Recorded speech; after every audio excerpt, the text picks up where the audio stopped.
Susie വാ, നാട്ടെ Pedigree കഴിക്കാം, ഓടിയാ Susie വാ. ഹായ് ഫ്രണ്ട്സ്, അങ്ങനെ അവളെയും ഓപ്പറേഷൻ ചെയ്ത് സെറ്റിലാക്കാൻ ഞങ്ങൾക്ക് പറ്റി. ഇവൾ പിടി തരൂലായിരുന്നു. കുറേ നാൾ ഞങ്ങൾ പുറകെ നടന്നു. അവസാനം ഞങ്ങൾ പിന്നെ ക്യാച്ചറുടെ സ്ട്രീറ്റ് ഡോഗ് വാച്ചിൻ്റെ സഹായത്തോടെ ക്യാച്ച് ചെയ്ത് അവളെ സ്റ്റെറിലൈസ് ചെയ്ത് 5 ദിവസം എൻ്റെ വീട്ടിൽ ഇട്ടിരുന്നു മെഡിസിൻ കൊടുക്കാൻ വേണ്ടി.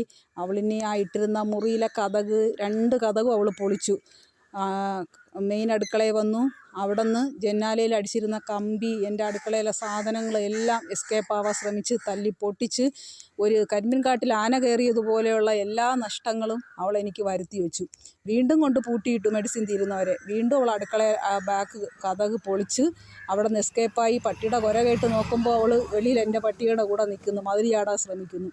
പിന്നെ ഞങ്ങൾ അവിടെ നിന്ന് എടുത്ത്, വേറെ രക്ഷയില്ല, ഇനി അവളെ പൂട്ടിയിട്ട് അവളെൻ്റെ വീട് മൊത്തം നശിപ്പിക്കും.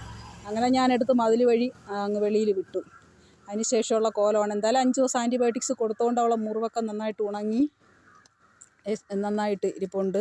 അപ്പോൾ ദൈവത്തിന് നന്ദി, വീണ്ടും ഒരാളെ കൂടെ സ്റ്റെറിലൈസ് ചെയ്യാൻ പറ്റിയതിൽ. അങ്ങനെ ഈ മാസം 4 സ്റ്റെറിലൈസേഷൻ ചെയ്യാൻ സഹായിച്ചു. ഞാൻ സഹായം ചോദിച്ചുകൊണ്ട് വീഡിയോ ഇട്ടിരുന്നു, പക്ഷേ എനിക്ക് ഒരു സഹായവും കിട്ടിയില്ല. എങ്കിലും അവരെ സേഫാക്കാൻ പറ്റി. കഴിഞ്ഞ തവണ അവൾ പ്രസവിച്ച കുട്ടിയെല്ലാം റോഡിൽ കിടന്ന് വണ്ടി ഇടിച്ച് ചത്തുപോയി. അപ്പോൾ ഇനി ഒരവസ്ഥ അതുപോലെ വരാതിരിക്കാനാണ് ഞാനത് ചെയ്തത്. ഓക്കേ.